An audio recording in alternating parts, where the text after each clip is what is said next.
In the months leading up to the 2024 Summer Olympics, anticipation was building across the world. France was preparing to host one of the biggest global sporting events in history. Billions would watch, millions would travel, and at the center of it all was one man, Tony Estanguet, a former Olympic champion turned chief organizer. Estanguet was the face of the Paris Games. Calm, composed, and trusted, he represented everything the event was supposed to stand for: excellence, discipline, and integrity.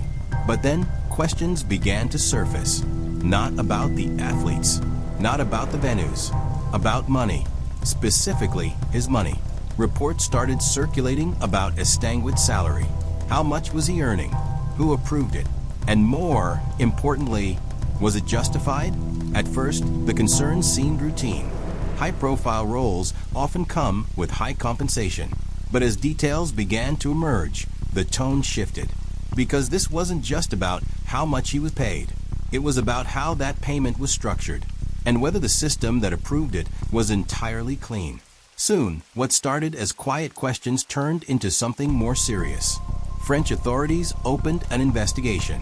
The focus: Estanguet's compensation, the decision-making process behind it, and whether any financial rules had been broken. The word spread quickly: investigation. And with that single word, perception changed. Because in the public eye, an investigation doesn't mean uncertainty. It means suspicion. Headlines began forming. Discussions intensified. Speculation filled the gaps where facts were still missing. Was this a case of mismanagement, a loophole being exploited, or something deeper? Something hidden beneath layers of official process and polished public image? For many watching, the narrative began to shift. This wasn't just the Olympic Games anymore. This was potential scandal. And in the world of global sports, where billions of dollars move behind the scenes, even the smallest hint of financial irregularity can ignite massive scrutiny. Because the Olympics are built on more than competition. They are built on trust.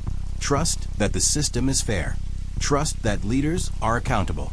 Trust that everything behind the spectacle is as clean as what's shown on the surface. And now, that trust was being questioned. Because when the man at the top becomes the subject of an investigation, the entire structure beneath him begins to feel uncertain. The moment news broke that French prosecutors had opened an investigation, the reaction was immediate and widespread. Across France, the public response shifted from quiet curiosity to intense scrutiny almost overnight. Because this was not just any official under review. This was the man leading the 2024 Summer Olympics. And when the face of the Games becomes the subject of an investigation, the ripple effect extends far beyond a single individual. Media outlets quickly picked up the story. Headlines began circulating. Debates started forming. Speculation filled the spaces where confirmed facts were still limited. Television panels discussed the issue. Online forums dissected every detail. Social media amplified every theory, every concern, every doubt. And as the conversation grew louder, so did the pressure. For organizers, this was a critical moment. The Olympics are not just a sporting event. They are a global symbol, a symbol of unity, a symbol of excellence, a symbol of trust. And now, that trust was being questioned publicly. Sponsors and partners began to take notice. Because association with the Olympics carries prestige, but it also carries risk when controversy emerges. Questions began to circulate behind closed doors. What if the investigation uncovered wrongdoing? What would that mean for the reputation of the Games? How would it impact partnerships and long-term credibility? The ripple extended into political spaces as well. Government officials were drawn into the conversation. Calls for transparency increased. Demands for clarity became louder. Because public confidence was now at stake. Even those who had not followed the details closely began to form opinions. Because the narrative had become simple. Investigation equals suspicion. And suspicion spreads quickly. For Tony Estanguet, the pressure became deeply personal. Every statement he made was analyzed. Every silence was interpreted. In moments like this, Perception often outweighs reality because the public does not wait for conclusions. It reacts to the possibility of wrongdoing, and that reaction can shape reputations long before any facts are confirmed. Within the organizing committee, tension quietly built. Decisions were reviewed more carefully. Communications were handled more cautiously because everyone understood the stakes. This was not just about one man's salary. This was about the credibility of an entire global event. And as the ripple continued to expand across media, politics, and public opinion, one thing became clear. The investigation had already changed the story, regardless of its outcome. As the noise grew louder outside, the real work began behind closed doors. Because while the public debated and speculated, investigators focused on something far more precise: facts. French prosecutors began examining the details surrounding the compensation of Tony Estanguet.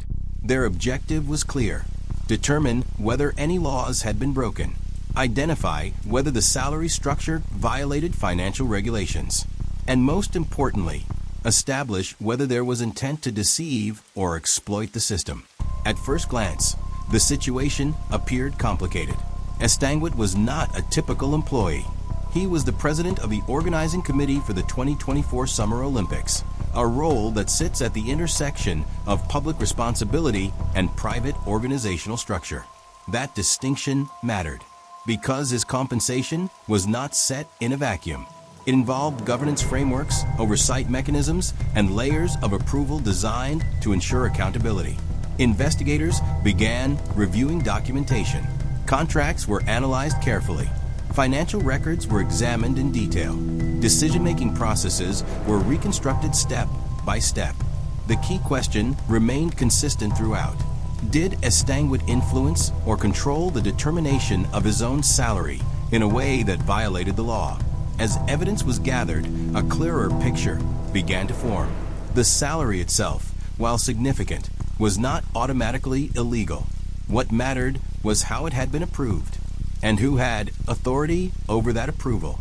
According to findings, the process involved designated bodies responsible for setting compensation.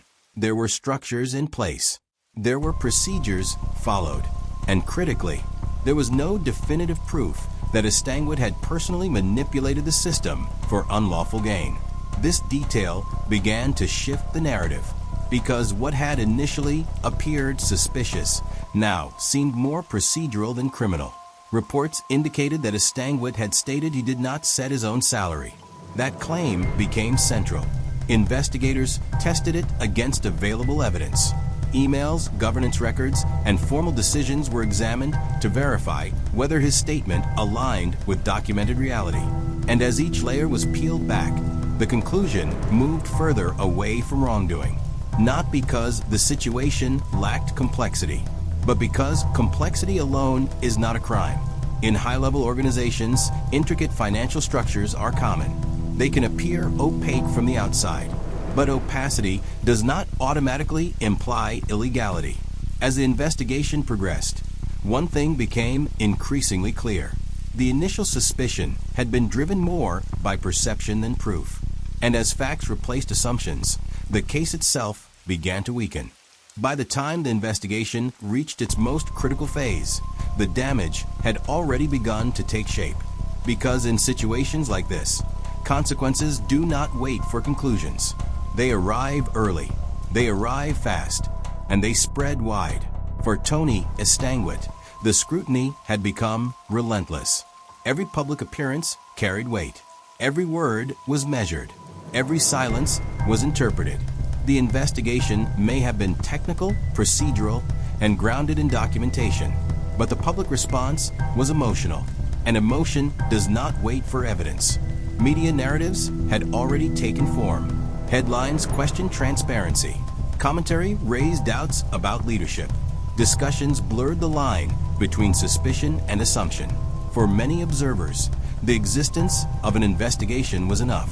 Because in the public mind, an investigation does not feel like uncertainty. It feels like guilt waiting to be confirmed. This created a powerful imbalance. On one side, facts still being examined.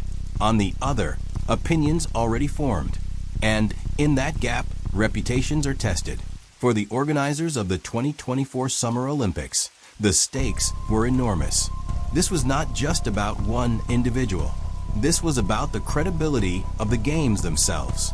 Sponsors began watching closely. Partners assessed their exposure. Stakeholders asked quiet but serious questions. What if the investigation confirmed wrongdoing? What would that mean for global trust? Because the Olympics are not just an event. They are a symbol, and symbols cannot afford doubt. Inside the organizing structure, pressure intensified. Communications became more controlled. Statements were carefully crafted. Every response was reviewed before release, because one misstep could amplify the situation further. At the same time, support and skepticism coexisted. Some defended Estanguet, pointing to his track record and the absence of proven wrongdoing. Others remained unconvinced, arguing that transparency should have prevented suspicion in the first place. This division created a tense environment, not just externally, but internally as well, because uncertainty affects everyone connected to it. And then, as the investigation moved toward its conclusion, something unexpected happened. The narrative began to shift, not dramatically, not loudly, but subtly, because the evidence was not building toward confirmation of guilt. It was moving in another direction, one that many had not anticipated. When the decision finally came, it did not arrive with drama. There were no shocking arrests, no explosive revelations, no courtroom spectacle, just a conclusion. French prosecutors announced they were dropping the investigation into Tony Estanguet. No charges, no criminal wrongdoing. The case was closed. For some, it was a moment of relief. For others, it felt incomplete, because the public had already lived through the tension. They had followed the headlines, debated the possibilities, imagined the outcome, and now the ending did not match the buildup. This is where perception and reality collide, because in the eyes of the law, the matter was resolved. But in the minds of many, questions still lingered. Could everything truly have been handled perfectly? Was the system as transparent as it should have been? Or had the investigation simply failed to prove what some believed to be true? These questions do not disappear easily, especially in the world of global sport. The 2024 Summer Olympics would go on. Athletes would compete, crowds would cheer, records would be broken, and on the surface, everything would appear exactly as it should be. But beneath that surface, something had changed. Not legally, but psychologically. Because once doubt is introduced, it does not fully vanish. It lingers in conversations, in headlines, in memory. For Estanguet, the outcome restored his legal standing. But reputation is not governed only by legal verdicts. It is shaped by perception, and perception, once challenged, takes time to rebuild. For organizers, the lesson was clear. Transparency is not optional. Clarity is not a luxury. Because in high-stakes environments, even the appearance of inconsistency can trigger global scrutiny. And for the public, this story revealed something deeper. Not every investigation leads to guilt, but every investigation leaves an imprint. Because suspicion, once created, has a life of its own. It grows, it spreads, and sometimes it outlives the truth. So what was this story, really? A scandal that never was? A system that survived scrutiny? Or a reminder that in the modern world, perception can be as powerful as reality?